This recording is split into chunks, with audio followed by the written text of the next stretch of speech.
The hut was cold. The walls were made of old wood, cracked and dry. The roof leaked when it rained.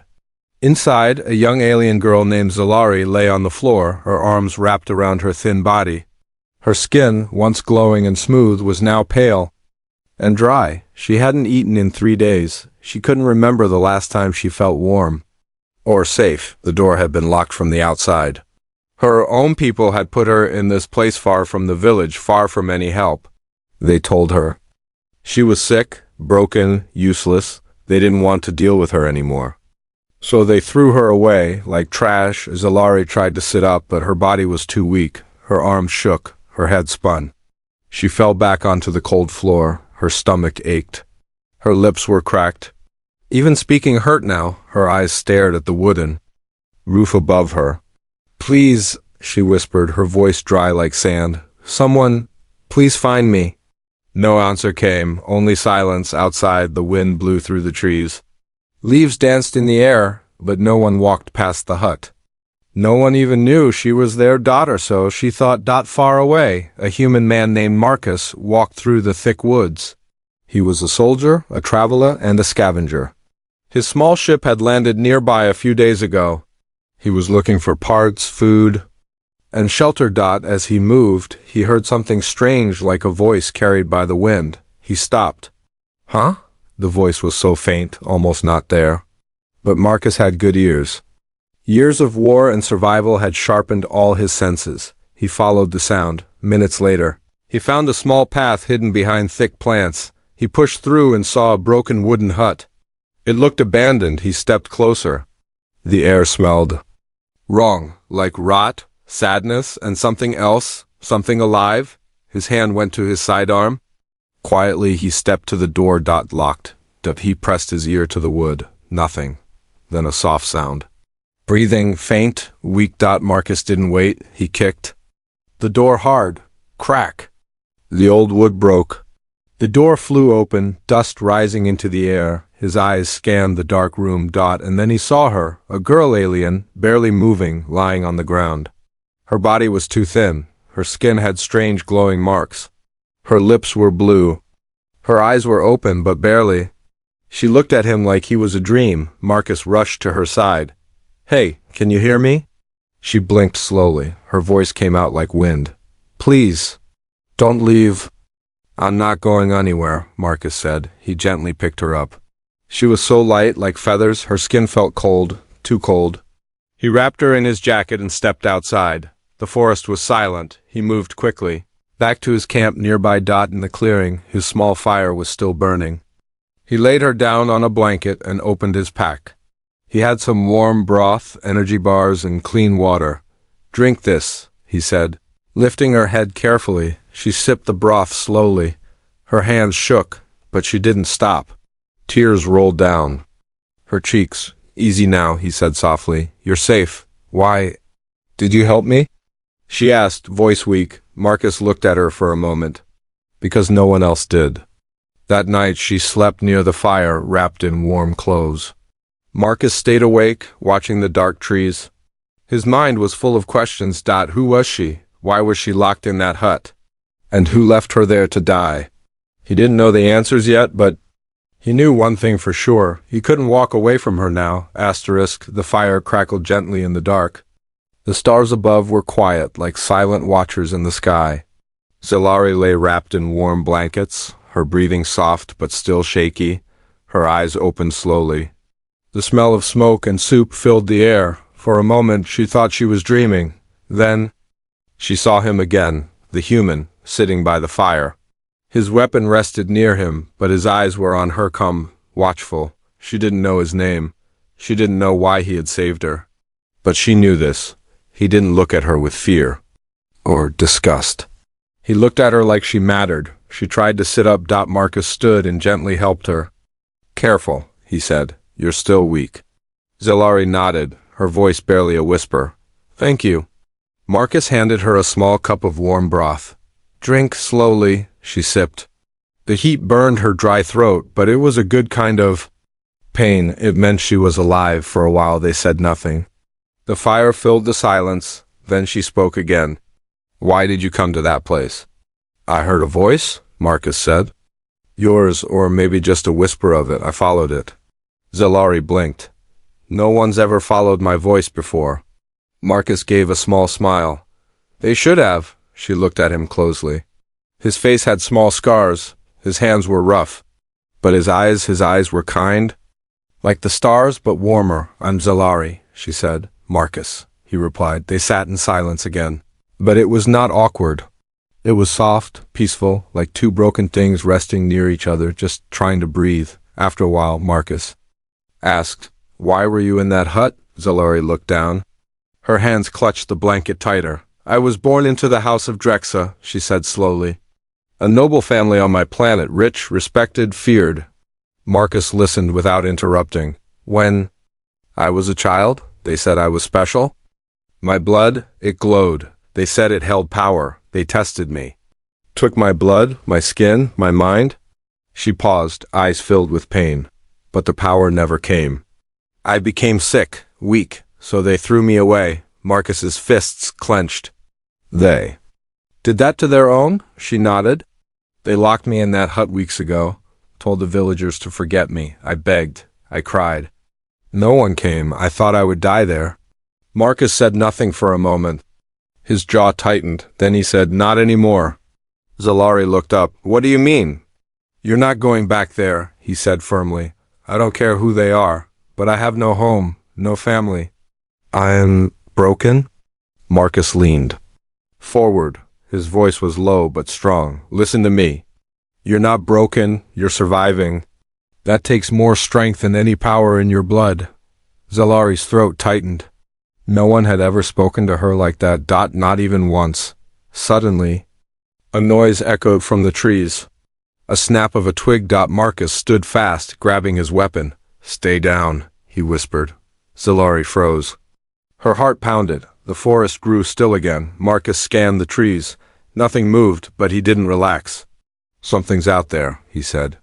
Could be animals, Zalari whispered. Marcus shook his head. That wasn't an animal. He added more wood to the fire, keeping it bright. We'll move at first light. Too risky to stay long. Where will we go? She asked. To my ship, he replied. It's small, but it can fly. We'll find somewhere safe. Zalari's fingers tightened on the blanket. Why are you helping me? I'm not human, I'm not even strong. Marcus sat back down. You didn't leave me in that hut, your people did.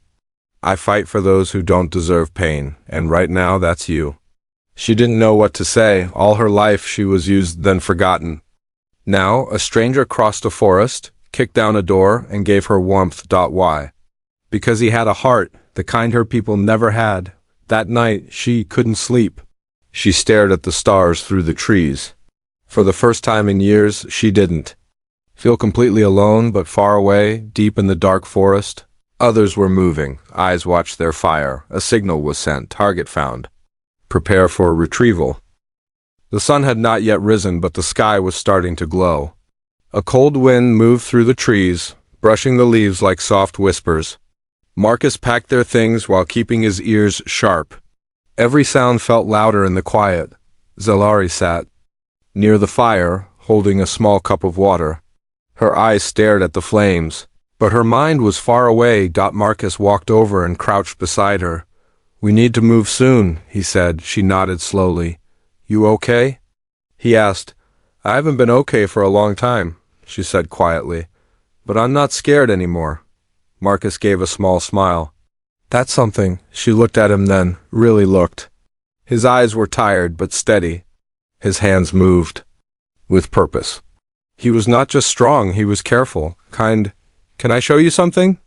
She asked. Marcus raised an eyebrow. What is it? She pulled back the sleeve of her thin shirt. The skin of her forearm glowed faintly, like silver fire under the surface. Strange symbols moved just beneath her skin, alive, shifting, soft. Marcus leaned closer, eyes wide. What is that? This is what they tested, she said, what they wanted to control. He stared at the glowing marks. Is it a weapon? I don't know, Zalari said. Sometimes it reacts to my fear. Other times it just glows. It started when I was 10. They said I was chosen, but when I couldn't control it, They locked me away. Marcus frowned. Did you ever try to control it? I tried, she said. But every time I used it, someone got hurt. I was afraid of myself. Marcus nodded. Fear makes things worse. But it also means you cared. Zalari looked at her arm. Do you think I'm dangerous? He shook his head. I think you're powerful, and I think that scares people. She blinked, surprised. You're not afraid of me? No, Marcus said. I've seen real monsters. You're not one of them. Just then, a small sound echoed from the forest. Both turned quickly. It was a drone, small, silent, floating high between the trees. Its red eye blinked once before flying away. Marcus grabbed his bag. Time's up. We need to leave now. Zalari stood, still weak but moving. They found us, didn't they? Yeah, Marcus said, and they'll send more. They ran through the trees, moving fast. Marcus led the way, keeping low. Zalari followed close, breathing hard but not stopping. After an hour of walking, they reached a hill. At the top, hidden by rocks and leaves, was a small silver ship. It was old, but it looked strong. Marcus touched a panel, and the ship opened. With a soft hiss, "Get inside," he said. Zalari climbed in, looking around. The ship was small but clean, one seat for flying, a small sleeping area, and supplies packed tightly in every corner. It's not much, Marcus said, following her inside, but it flies. She sat down on the bench near the wall. It's more than I had. Marcus closed the ship and locked it. The engine stayed off for now. He didn't want to draw attention yet. We'll wait an hour before we lift off, he said. Let things cool down. Zalari nodded. He poured her another cup of water. She drank slowly. I have a question, Marcus said, sitting across from her. What is it? When you said your power reacts to fear, does it do more than just glow? Zalari hesitated. Then she nodded. Once, she whispered. When I was younger, they tried to inject something into me. I screamed. The marks on my body lit up like fire and the whole lab shook. Glass broke. Lights went out. One man ... He lost his sight. Marcus's eyes narrowed. They pushed you too far. I didn't mean to hurt anyone, she said. I just wanted it to stop. Marcus leaned forward. You were a child. They were the ones who made the choice to hurt you? Zalari looked down, her voice small. Do you think I can still be good? He didn't answer right away. Then he said, You already are? Her eyes filled with tears. She turned her face away. He didn't try to stop her from crying. After a few minutes, the ship's alarm beeped softly. Marcus checked the screen. Multiple signals, getting closer. Zalari wiped her face. We can't fight them, can we? Not yet, Marcus said. But we can outrun them. He turned on the engines. The ship hummed softly, lifting off the ground. Zalari gripped the seat. Marcus gave her a look. This might get rough. The ship rose above the trees, and in the distance, 3 black ships chased their trail. The hunt had begun, but this time, Zalari wasn't alone. The ship shook as it flew low over the treetops. Smoke trailed behind, warning that something wasn't right. Inside, Marcus focused on the controls. His jaw was tight, his hands steady. Engines are overheating, he muttered. I need to land soon or we'll burn out. Zalari sat behind him, strapped into the bench. Her hands trembled, but not from fear this time. It was the power rising under her skin again. They're still behind us, she said. Her voice low. On the screen in front of Marcus, red dots blinked. 3 enemy ships. Getting closer? Cursed under his breath. They're fast. Zalari stared at the screen. Those ships, they belong to House Drexa, my family. Marcus gave her a sharp look. Family doesn't hunt you like prey? They're not my family anymore, she whispered. Suddenly, warning lights flashed red. Heat spike, Marcus shouted. We're landing now. He brought the ship down fast, aiming for a rocky canyon below. The landing wasn't smooth. The ship scraped the ground and slid behind tall cliffs, hidden from above. When the engines cut off, silence returned except for the slow crack of cooling metal. Marcus unstrapped himself and grabbed his weapon. We don't have much time. If they land, they'll search the canyon. Zalari stood too, steadying herself. I'll help, he paused. Are you sure? She nodded. I won't run again. Marcus handed her a small device. Shock pulse. Won't kill them, but it buys time. She held it tightly. They climbed out of the ship. The canyon was narrow, filled with broken rocks and shadows. Marcus led them to a spot between two boulders. They waited. The sky above hummed with sound. A ship flew overhead, then another. The third stopped. Slowly, it descended, landing at the far end of the canyon. They're here, Marcus whispered. Zalari's breath caught. Her skin began to glow faintly again. The markings on her arms lit up softly, reacting to her rising fear. Focus, Marcus said gently. Not fear, just breathe. She nodded. Slowly, she controlled it. The glow faded, calm returning. Footsteps echoed off the canyon walls. Shadows moved between the rocks. 4 figures in dark armor crept forward, weapons in hand. One of them removed his helmet. Zalari gasped. That's Commander Voss. He used to watch over me as a child. Marcus raised his weapon slightly. He doesn't look like a friend? They listened quietly. Voss spoke into a device. Target is nearby. She won't escape this time. Orders are to bring her in alive or broken. Zalari's eyes narrowed. Something inside her shifted. No more cages, she whispered. One of the hunters moved closer. Too close, Marcus stepped out, fast and silent. He grabbed the hunter, disabling him with one hit. Zalari tossed her shock pulse at another. His armor sparked and he dropped. The other 2 raised their guns, but before they could fire, Zalari stepped into the open. Her skin flared with light. The marks on her arms glowed like fire. Stop! She shouted. Even Voss hesitated. Zalari. She raised her hand and the air shook. A pulse of energy pushed out from her body, blasting dust and wind through the canyon. The hunters stumbled.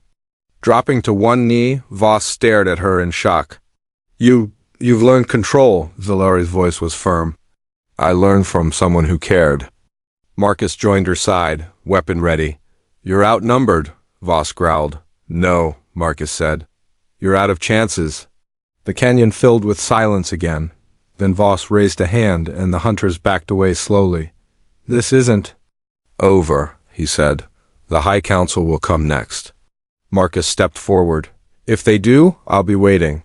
Voss glared at him, then turned and disappeared with his men into their ship. Moments later, it lifted into the sky and vanished. Zalari fell to her knees, exhausted. Marcus knelt beside her. You did it.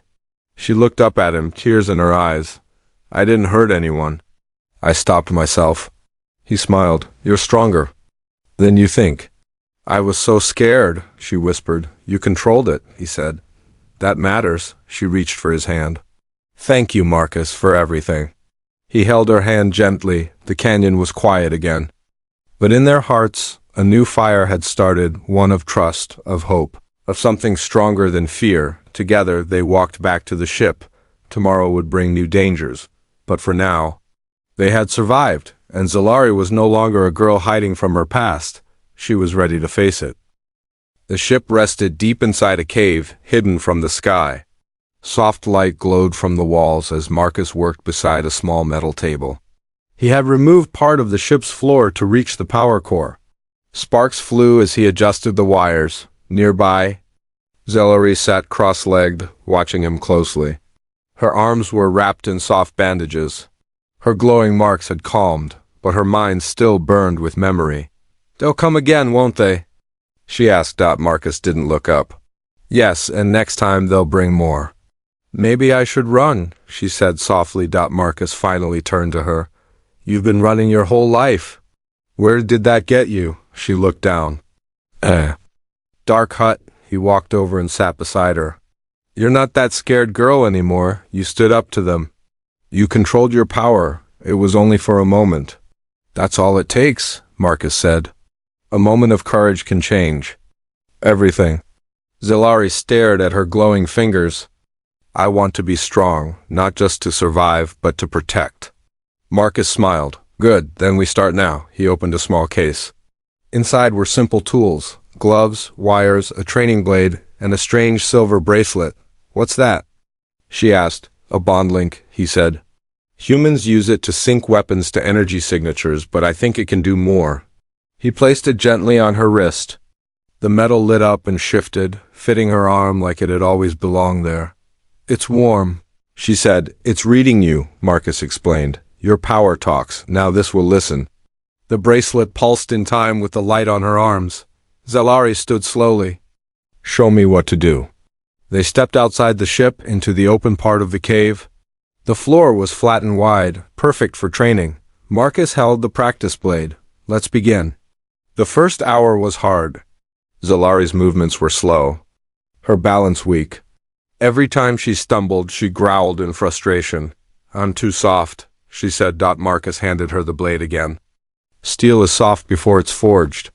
She kept trying. After another hour, something changed. Her steps grew lighter. Her hands moved faster.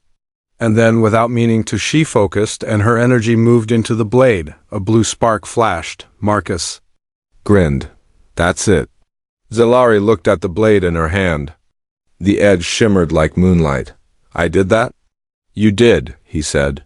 Your energy flows through you, not against you. She smiled just a little. They trained until night came again. Later they sat inside the ship, sharing dry food and cold water. Do you miss your home? She asked. Marcus looked away. I never had one. Just places I stopped, then left. Why help me then? He was quiet for a moment. Because when I saw you in that hut, I saw myself. Left behind. Waiting for someone who never came. But you came, Zalari said. Marcus nodded. And I won't stop now. Suddenly, the ship's alert system beeped. A screen lit up. Incoming signal. Multiple life forms. Marcus stood fast. They're coming. Again. Zalari got to her feet. This time she didn't shake. How many? She asked. 5, maybe 6, advanced gear. They'll search every inch, she said. Marcus nodded. We fight smart. We don't play by their rules. He opened another case. Inside were traps, smoke bombs, and magnetic mines. Zalari looked at the gear, then at Marcus. You were more than a soldier, weren't you? I was a ghost, he said. Used to disappear behind enemy lines. Now I protect, not destroy. Together. They moved fast. Marcus set traps at the cave's edge. Zalari used her energy to bend light, creating shimmer walls, faint illusions. By the time the first hunter entered the cave, they were ready. Smoke filled the entrance. A loud boom echoed as the first trap went off. One hunter screamed. Another dropped his weapon. Marcus moved like wind striking from the shadows. Vanishing again, Zalari stepped forward, her blade glowing in her hand. Show yourself! One of the hunters shouted. She did. They raised their rifles, but before they could fire, Zalari slammed her blade into the ground. A wave of energy blasted forward, knocking them off their feet. The cave pulsed with light. The battle ended quickly. 3 hunters ran. 2 were left stunned. Zalari stood over them. Breathing hard but steady, Marcus walked up beside her. That was no accident. I wasn't afraid, she said. Not this time. He looked at her with pride. Your heart fought back. She lowered the blade. The glow faded. I'm not who I was in that hut, she whispered. No, Marcus said. You're something stronger now. The smell of smoke came before the sound. Zalari stood at the cave entrance, her hand resting on the stone wall. Her glowing marks flickered with warning. In the sky above, fire lit the clouds red, orange, and violent. Marcus checked his scanner. His face was hard, unreadable. They're not sending hunters this time, he said. Zalari turned toward him. Then who? He looked up. The High Council. For a moment, silence, then a low hum shook the ground. A giant ship descended from the sky, black as night, shaped like a dagger. Flames shot from its engines. Its shadow swallowed the forest, the mountains, and the mouth of the cave. They're ready to erase everything, Marcus said. Even us. Zalari swallowed hard. They want me dead. No, Marcus replied. They want you controlled. But they'll settle for ashes. The ship hovered in place, then opened a hatch. Dozens of figures in dark armor dropped to the ground. Soldiers, bigger, stronger, and faster than the last wave. We can't fight all of them, Zalari said. No, Marcus agreed. But we don't have to win. We just have to survive. And make them fear you. Her eyes met his. I'm ready, she said. They moved fast. Marcus activated the ship's hidden defenses. Small turrets rose from the rocks, scanning for targets. He tossed explosives into narrow paths. Zellari, her blade in hand, climbed to the top of the canyon and waited in silence. She watched the soldiers gather below. They moved in perfect rows, like machines. At the front stood a tall alien with silver armor and glowing red eyes. Zellari's heart froze. General Krex, she whispered. Marcus climbed up beside her. You know him? He was my mother's second in command, she said. He told her I was a danger. He ordered the cage. The hut. Marcus didn't answer. He only loaded his weapon, below. General Krex raised a megaphone and spoke. Zellari of House Drexa, you are property of the Council. Surrender peacefully. You will not be harmed. She shouted down, her voice clear. You locked me in a dark hut to die? Why would I believe you? Surrender? Krex said again. Or burn? Zellari closed her eyes. She let the fear rise. Then she let it go. Her body glowed with power. The marks on her skin lit like stars. I choose to fight. And the sky exploded. Missiles flew from the council ship, lighting the forest on fire. The ground shook. The cave trembled. Smoke filled the air as the army moved in. Marcus and Zellari struck first, from above. They dropped smoke bombs, blinding the soldiers. Marcus fired with sharp aim, knocking them down one by one. Zellari leapt from the rocks, her blade alive with energy. She moved through the smoke like lightning. Her blade flashed, her eyes burned. Her heart beat like a war drum. For the first time, she didn't run from her power, she used it, and the soldiers started to fall back. Krex shouted, Capture her. Now! Zellari raised both hands and a pulse of light shot out. Soldiers flew backward, their weapons destroyed. Marcus saw her face focused. Calm, fierce. She's winning, he whispered. But then a second wave came. Mechs, tall, metal. Beasts with glowing cores and heavy cannons. One aimed at Marcus. Boom! An explosion sent him flying back. He hit the ground hard. Marcus! Zellari screamed. He didn't move. Something inside her snapped. Zellari turned toward the machines. Her eyes glowed bright white. Her body rose into the air, floating above the flames. Her voice was like thunder. Ino Yuji! With a wave of her hand, energy cracked from her body like lightning. It struck the mechs, melting their armor. Fire danced around her, but she was untouched. General Krex looked up in fear. This is impossible, he whispered. Zellari floated down slowly, her feet touching the scorched earth. You hurt the only one who ever cared for me, she said. Now I will show you what that made me become. Krex stepped back. You are a weapon, he hissed. She shook her head. No, I am a heart that fights back. With one final strike of her blade, she shattered the ground between them. The soldiers fled, the flames died. The battle ended. Smoke filled the air, but no more enemies came. Zellari ran to Marcus. He was still breathing. She dropped to her knees, tears falling. Please, stay with me. His eyes opened weakly. He smiled. I'm not going anywhere. She held his hand tightly. Above them, the sky slowly cleared. The council ship had vanished. For now, the war was over, and Zellari stood stronger than she had ever been. The smoke had faded. The wind returned, soft and calm, brushing across the scorched canyon floor. Trees still burned in the distance, but the fire no longer roared. The battle was over. Zellari sat beside Marcus, gently wiping dust and blood from his face. His eyes were open now, but he looked tired, more than tired. I'm fine, he whispered. Just bruises. You were almost gone, she said quietly. He gave a small smile. But I stayed. Zellari pressed his hand against her heart. Her markings glowed softly, calm now, like warm stars under her skin. You brought me back, she said. He looked into her eyes. No, you brought yourself back. Later, they stood at the edge of the forest, watching the sky. The sun was rising clear. Golden, peaceful, birds flew over the hills. The council's warships were gone. The army had vanished into silence, for the first time in her life. Zalari felt free. I used to dream of this, she said. Of peace? Marcus asked. No, she said. Of being seen. Of not being hidden, not being feared. He nodded. You were always more than they wanted you to believe. She turned to him. And you made me believe it too. Marcus walked to the ship and opened the back hatch. It still flies, he said. Barely, Zalari followed. Where will we go now? He shrugged. Anywhere you want, she looked around. I don't want to hide anymore, he smiled. Then let's build, not just run. Not just survive, she nodded slowly. I want to help others like me? Others who've been forgotten, hurt, left behind. Marcus looked impressed. A new mission? She smiled. A new life. They packed the ship in silence tools, supplies, small things that mattered.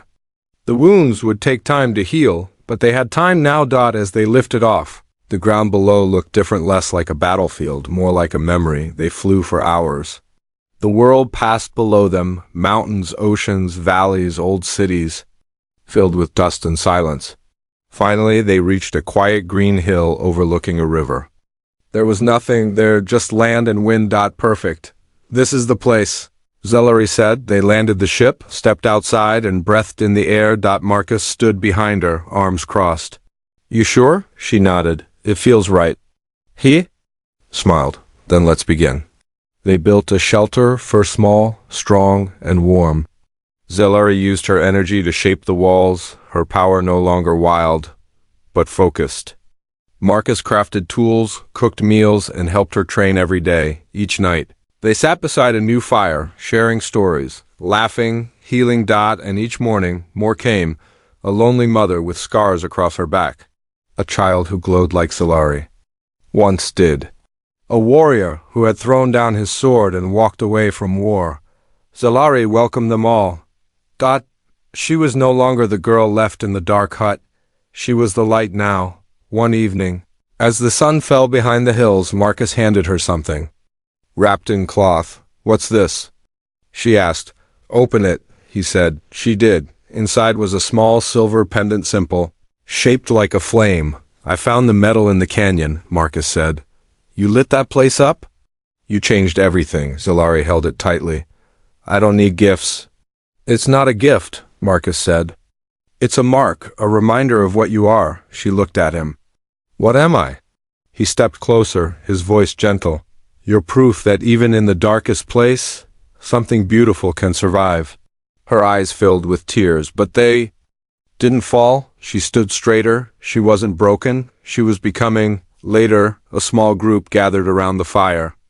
They sat close, eyes wide, waiting. Zalari stood in front of them, her hands glowing softly. They wanted to hear her story. She began with the hut, then the human, then the fire, then the choice, not to burn the world, but to build something new. In its place, she finished with a whisper. I was left in the dark, alone, forgotten, but one man heard my voice. He came for me, and because of him I found my voice again. She looked at Marcus. He was watching quietly. And now, she continued, I will be the one who answers, for all of you. A silence filled the air. Then the wind carried her words. Out into the world, she wasn't alone anymore, and she never would be again.